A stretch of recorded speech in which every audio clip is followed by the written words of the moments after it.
Wala pong winter o taglamig sa Pilipinas pero nabalot ng yelo ang ilang puno at halaman sa Mount Pulag, ang pinakamataas na bundok sa Luzon.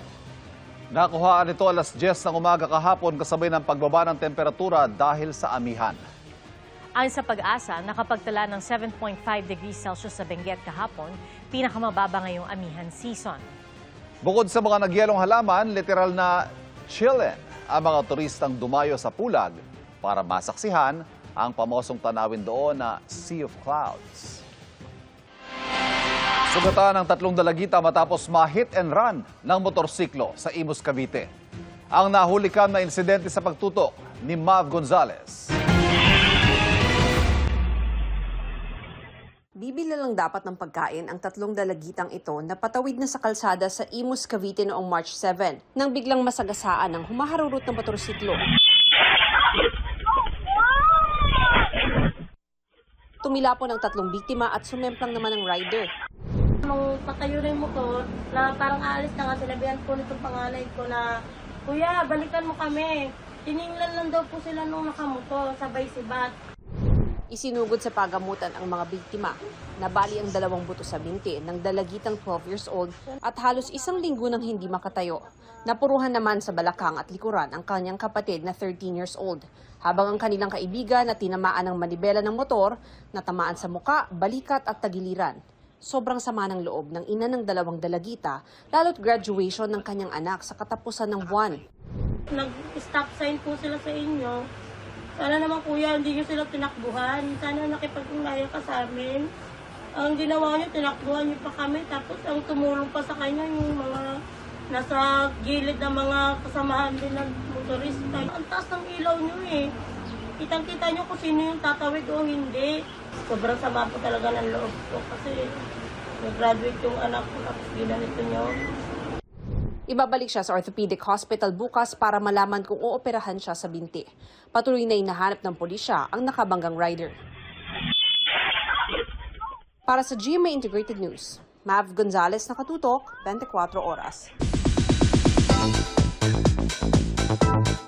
Enjoy sina Charis Solomon at Buboy Villar sa pagkakaroon nila ng live audience sa Kapuso Vodcast na Your Honor. Excited naman ang isa pang vodcast host na si Cheska Fausto sa kanyang upcoming project. Yan ang chika ni Athena Imperial. Fine! Wala na akong pakialam! Sa GMA Afternoon Series na Hating Kapatid, nalaman na ni Rosel na si Belle ang tunay niyang anak. Si Tali na ginagampanan ni Cheska Fausto, ibinalik na sa totoo niyang ina. Mananatili ba si Tali na kontrabida or babait ba siya towards the end? If there's gonna be like a change of heart ba? Kanino ba talaga siya sasama? Kay Melania o kay Rosel?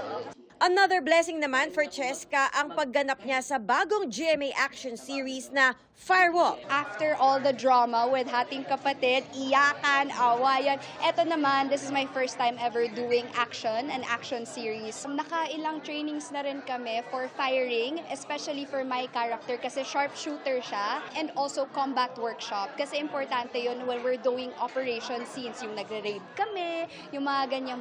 Bukod sa upcoming action series na Firewall, isa rin sa pinagkakaabalahan ni Cheska ang Kapuso Vodcast na Triggered, kasama sina Vince Maristella, Sean Lucas, Thea Astley at Jeff Moses.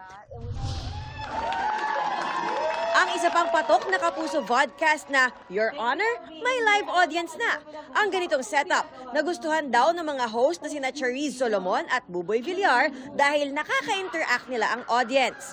Ba yung parang yung kaba tsaka excitement na dala namin? May pressure, yes, pero kasi iba yung confidence talaga namin doon sa group namin. Isa lang talaga yung pulso namin as a team. Platform ni Charis at Buboy ang kanilang vodcast to speak out their thoughts about social issues.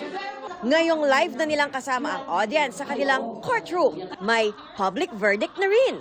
Kailangan din namin yung mga reaction ng bawat tao kasi sa kanila din kami humuhugot ng, oy, agree ka ba sa sinasabi na yon or meron ka pang mas gustong i-input? Yes. It's really an unlearning journey talaga. They're very socially involved, they're socially aware. Athena Imperial updated sa Showbiz Happenings.